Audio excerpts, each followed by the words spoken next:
Brasil, nação eleita. Esse é um movimento e um manifesto. E este é um vídeo que eu quero falar sobre a importância do cristianismo na nação. A importância de uma nação ter representantes do cristianismo. E o que isso significa?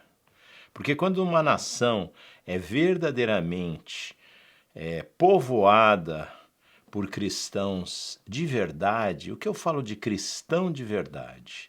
Aqueles que carregam o testemunho de Jesus. Eu gostaria de rapidamente explicar esse aspecto. Desde o princípio da criação, o homem se afastou de Deus. A história bíblica do Jardim do Éden, verdadeira, é que o homem pecou e todos carecem da glória de Deus. Um homem com uma natureza decadente é um homem destinado à morte. O salário do pecado é a morte. Mas Deus, que sabia de tudo isso desde o princípio, se compadeceu do homem, não abriu mão de um projeto que ele tem para o homem. Então ele decidiu vir pessoalmente e resolver a situação da humanidade. Então, Jesus Cristo, antes de ser Jesus Cristo, ele é o Verbo de Deus. A palavra, o Criador, aquele que gerou todas as coisas. No princípio era o Verbo, e o Verbo estava com Deus e o Verbo era Deus. Está no Evangelho de João. Então, quando Jesus encarnou de um nascimento virginal na barriga de Maria, na verdade, ele veio como resgatador. Então, no Velho Testamento, toda a percepção dos judeus, dos israelitas, é que viria o Messias, o ungido, o enviado, o Cristo, no grego, né? Messias no hebraico, né? Yeshua HaMashiach, é o enviado, alguém qualificado para resolver o problema do afastamento com Deus.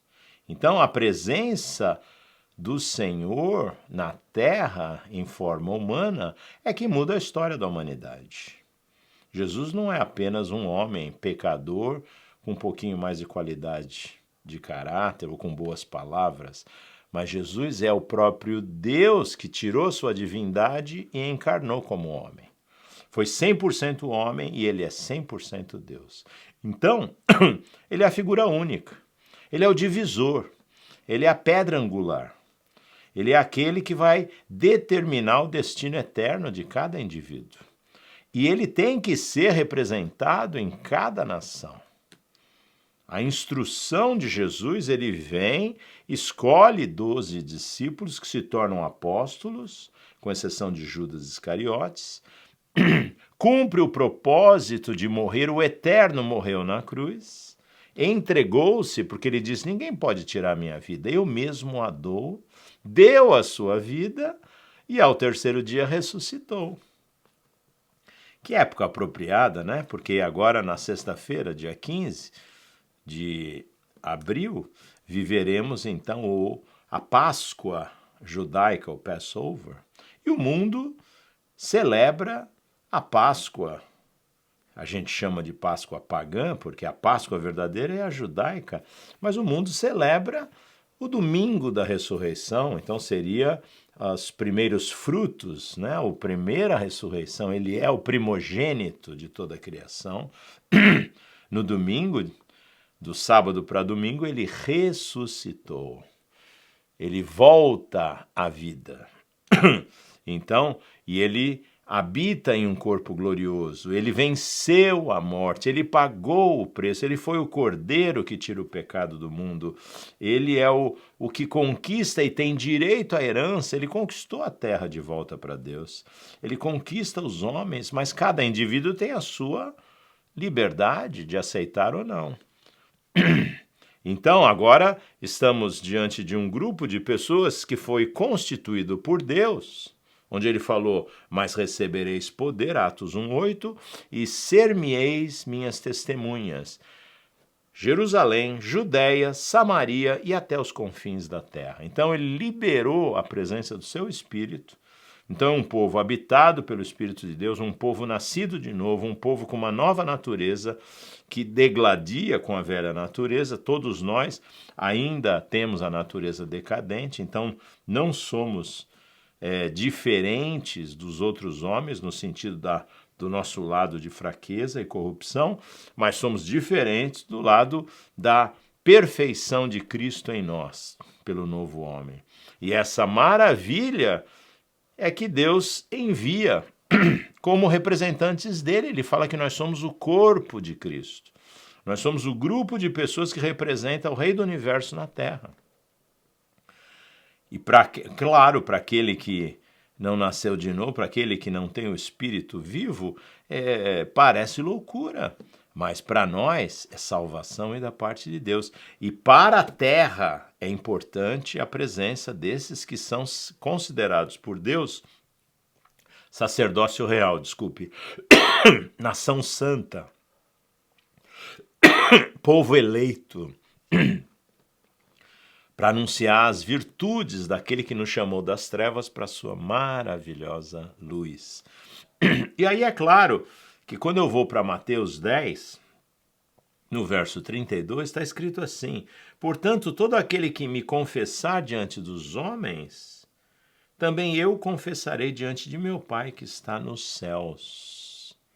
Mas qualquer que me negar diante dos homens, também eu negarei diante de meu Pai que está nos céus. Então veja a importância dos cristãos se posicionarem, a importância dos cristãos de anunciarem Jesus Cristo, a importância dos cristãos de estarem na terra fazendo esse trabalho e abençoando a terra, a importância dos cristãos de ser uma força intercessora pela nação, o povo que se chama pelo nome do Senhor, onde segundo Crônicas 7,14, muito proclamado, né, atualmente, uma palavra que Deus libera para Salomão, diante da consagração do templo.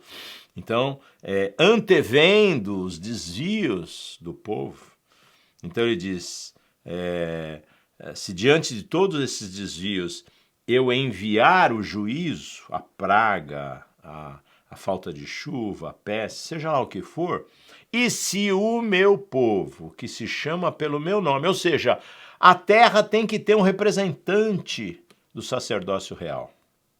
Sacerdote segundo a linhagem de Melquisedeque, sacerdócio real. Se o meu povo que se chama pelo meu nome, cristãos, porque cristianismo tem a ver com Cristo. Você não pode ser cristão e não conhecer o Senhor Jesus Cristo, porque somos representantes íntimos, apontados, ungidos por Ele, para uma representação dos céus na terra. Nós somos embaixadores de Deus na terra. Nós somos ministros da reconciliação para levar o povo de volta a um relacionamento com Deus. É fundamental que a terra tenha os seus representantes. Nesse texto, segundo Crônicas 7,14, se o meu povo que se chama pelo meu nome se humilhar, olha as condições, orar, buscar a minha face e se converter dos seus maus caminhos, então eu ouvirei dos céus, a parte de Deus, cumpridas as condições, ouvirei dos céus, perdoarei os seus pecados e sararei a sua terra. Então a terra, Brasília, a terra do Brasil, necessita desse grupo de sacerdotes. Essa é a importância do cristianismo, que representa o rei e que confessa o nome do Senhor Jesus. Confessa onde? Nós cremos que em todo lugar. Não tem limites. O diabo está muito interessado em isolar a igreja nas quatro paredes. Mas eu te digo, o cristão é cristão para que todos ouçam. O nome do Senhor Jesus tem que ser ouvido em todo lugar. A palavra do evangelho tem que ser ouvida e entendida, sem medo e também sem discriminação. Não tem ninguém desqualificado. O menor para Deus tem que ser tratado como o maior. Deus traz um senso de justiça e misericórdia que não existe no coração das pessoas do mundo. Então, sim, faz a diferença termos um cristianismo forte na terra. Temos pessoas que representam o Senhor. Temos pessoas que trazem a palavra da salvação. Mas não entenda que a palavra da salvação vai simplesmente eliminar o confronto. Porque na sequência, Mateus 10:34 diz: não penseis que vim trazer paz à terra. Não, ainda não é a paz. Mas não vim trazer paz, mas vim trazer espada. Então a espada, ela é que causa divisão. A espada é que vai trazer o confronto. Porque se as pessoas estão dominadas pela mentira e debaixo de uma escravidão, tem que haver a ação de uma palavra que funciona como espada e corta as ligaduras. Promove a libertação, promove o fim do cativeiro. Conhecereis a verdade vos libertará. É uma promoção de um fim de cativeiro que o Senhor traz para nós. E aí sim existe dissensão, lutas, falta de entendimento por causa do nome do Senhor, que é o nome que foi dado para os homens serem salvos. E claro que o dominador, o diabo, não vai entregar de bandeja, precisa haver luta. E luta começa na sua alma e depois se espalha para a sua casa. Aqui ele diz que os inimigos do homem serão os da sua própria casa. São os seus familiares que vão te resistir. Eventualmente até os cônjuges. Eventualmente pais e filhos. É a espada do Senhor, mas o Senhor nos chama a esse sacrifício por amor deles. E ele fala, quem ama o pai e a mãe mais do que a mim não é digno de mim. Por quê? É o Senhor, amarás ao Senhor teu Deus acima de todas as coisas, com todo o teu entendimento, de todo o teu coração, com todas as tuas forças, e amarás o teu próximo como a ti mesmo. E aí vem uma equalização, né? Na horizontal e uma priorização na vertical, com Deus, horizontal com os homens. Amém? E aí é que o Senhor fala, quem não toma a sua cruz e não segue após mim, não é digno de mim. Quem achar a sua vida, perdê-la-á. Mas quem perder a sua vida por amor de mim, achá-la-á. Existe a vida eterna, existe o perdão eterno, existe a reconciliação real com Deus em Cristo Jesus. Ninguém vem ao Pai senão por mim, disse o Senhor. E eu quero que você fique com essa palavra hoje, né? A palavra da cruz. Eu anuncio a Jesus Cristo e este crucificado. É a palavra do sacrifício do Cordeiro de Deus, que um dia virá como leão, o leão da tribo de Judá, o que reina, soberano absoluto, mas veio sim na primeira vinda como Cordeiro de Deus que tira o pecado do mundo. É esse que eu vos anuncio. É esse o cristianismo que tem consequências de bênçãos e benefícios para a terra. Brasil, nação eleita. Brasil, terra de adoradores. Brasil, terra de salvação. Brasil, terra de bênção. Brasil, celeiro do mundo. Brasil, celeiro de missionários. Promessas, tantas quantas são as promessas de Deus, que o Senhor possa dizer sim e amém para a realização dessas promessas na terra do Brasil. Nós abençoamos essa terra como sacerdotes em nome do Senhor Jesus. Deus abençoe a tua vida. Feliz Páscoa.